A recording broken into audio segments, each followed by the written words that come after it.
తులసి బాధపడుతున్న కీర్తితో ఇలా అంటూ ఉంటుంది.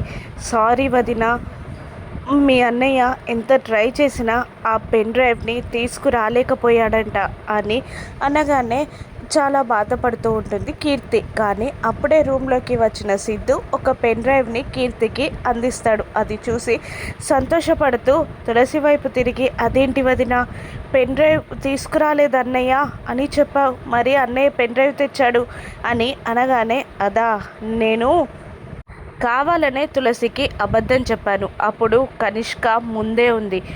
కనిష్కకి పెన్ డ్రైవ్ నాకు దొరికిందని తెలిస్తే మళ్ళీ ఏదో తిక్క ప్లాన్ వేసి బావ రిలీజ్ అవ్వకుండా ఏదో ఒక చెత్త ప్లాన్ చేస్తుంది. అందుకే నేను కావాలనే అబద్ధం చెప్పాను. ముందు ఇది ల్యాప్టాప్కి కనెక్ట్ చేయి అని అనగానే, అలాగే అంటూ కీర్తి ఆ ల్యాప్టాప్కి పెన్ డ్రైవ్ కనెక్ట్ చేసి వీడియో చూస్తూ ఉంటుంది. అందులో హరీష్, కీర్తి పక్కపక్కనే నిలబడి ఉంటారు.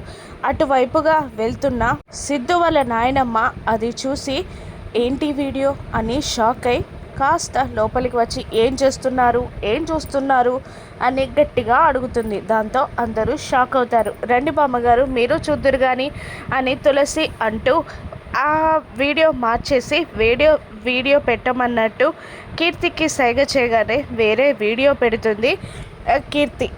ఇంతకు ముందు చూసింది ఇది కాదు కదా, ఏదో పెళ్లి వీడియో ఉన్నట్టుంది అని అంటూ ఉంటుంది బామ్మ. ఏహే, ఇదే వీడియో, నీకు అసలు ఈ మధ్యలో చాదస్తం ఎక్కువైంది, సైట్ వచ్చినట్టుంది, అద్దాలు పెట్టించుకో అని సిద్ధు కోపంగా అరుస్తాడు వాళ్ళ నానమ్మపై.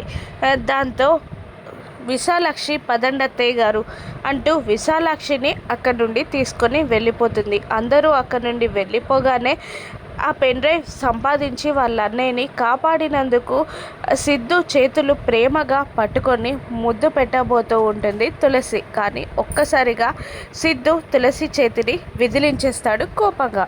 వీళ్ళిద్దరూ ఎప్పుడొక్కటవుతారో రాను ఎపిసోడ్స్లో చూద్దాం. Thank you for watching.